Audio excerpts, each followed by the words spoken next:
saya, Dewi Pitasari. Nah, di materi sebelumnya saya sudah membahas mengenai apresiasi pada puisi.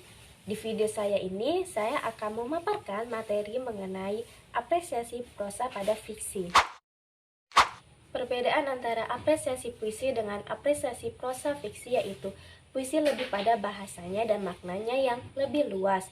Sedangkan prosa adalah sebuah karya sastra berbentuk cerita yang peristiwanya sedikit namun digambarkan secara detail. Prosa tidak seperti puisi yang terikat oleh irama, rima, dan juga kemerduan suatu bunyinya. Prosa sendiri terbagi menjadi dua macam, yaitu ada prosa fiksi dan prosa non-fiksi. Prosa fiksi adalah kisahan atau cerita yang diemban oleh pelaku-pelaku tertentu dengan pemeranan, latar, serta tahapan dan rangkaian cerita tertentu yang bertolak dari hasil imajinasi pengarangnya sehingga menjalin suatu cerita. Sedangkan prosa non-fiksi adalah karangan yang tidak berdasarkan rekaan atau khayalan pengarang, tetapi berisi hal-hal yang berupa informasi, faktual atau kenyataan yang berdasarkan pengalaman dari si pengarang. Ada banyak penyakit dalam kebanyakan cerpen yang dapat menyebabkan cerpen-cerpen kita menjadi lemah. Pada tahun 1972, Sutarji Kalsumbahri menulis artikel tentang beberapa penyakit dalam cerpen Indonesia. Yang pertama ada abstrak. Abstrak itu cerita yang baik mengongkretkan yang abstrak. Ide filsafat, sistem moral adalah hal abstrak yang harus dikonkretkan, dihidupkan dengan peristiwa, momen, dan karakter. Yang kedua ada kecenderungan ingin merangkul terlalu banyak ide, hal, peristiwa dalam sebuah cerpen. Yang ketiga ada kurangnya disiplin menulis, kurang memperhitungkan dengan cermat cara penyampaian atau stylenya. Yang keempat ada kurang keterampilan dalam menggunakan bahasa Indonesia.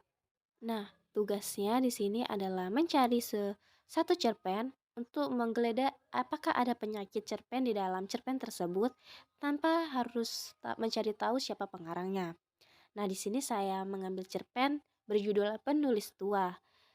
Ya, sinopsisnya di usia yang semakin beranjak tua, kakek lebih memilih menjadi pengamat, mengunjungi tempat-tempat yang cocok untuk merenung dan mengenang untuk menciptakan kenangan dengan baik bersama cucunya Alenia, agar nantinya kenangan dalam kepalanya tak hanya dipenuhi oleh gemerlap kesibukan kota dan cahaya yang keluar dari telepon genggam, seperti cita-cita kakek di masa muda dulu menjadi seorang penulis yang tumbuh sekaligus membentuk kenangan. Kakek ingin Alenia tumbuh dan membentuk kenangan yang baik, tidak seperti sekarang ini, zaman di mana kenangan tidak akan terbentuk dengan baik nantinya, ketika semua hal hanya diketahui dari segenggam kotak kecil bersama semua kenangan yang terbentuk, tak nyata seluruhnya. Nah, dari cerpen tersebut terdapat kelebihan dan kekurangannya.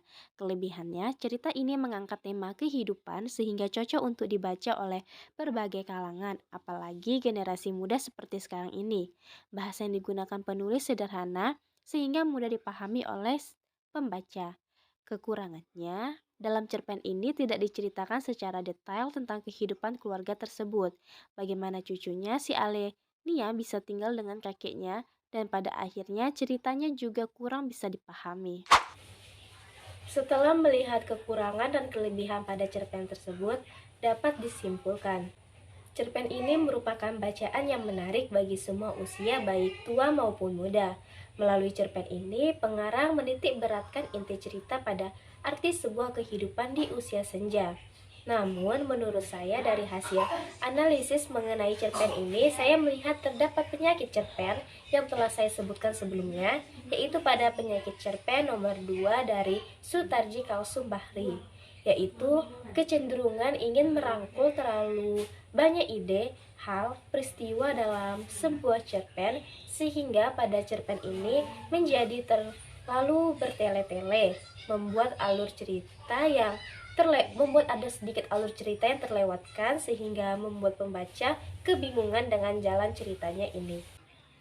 Demikian materi mengenai apresiasi prosa pada fiksi pada penyakit cerpen yang dapat saya jelaskan. Apabila ada kesalahan atau kekurangan dalam penyampaian, saya mohon maaf. Wassalamualaikum warahmatullahi wabarakatuh. Bye bye.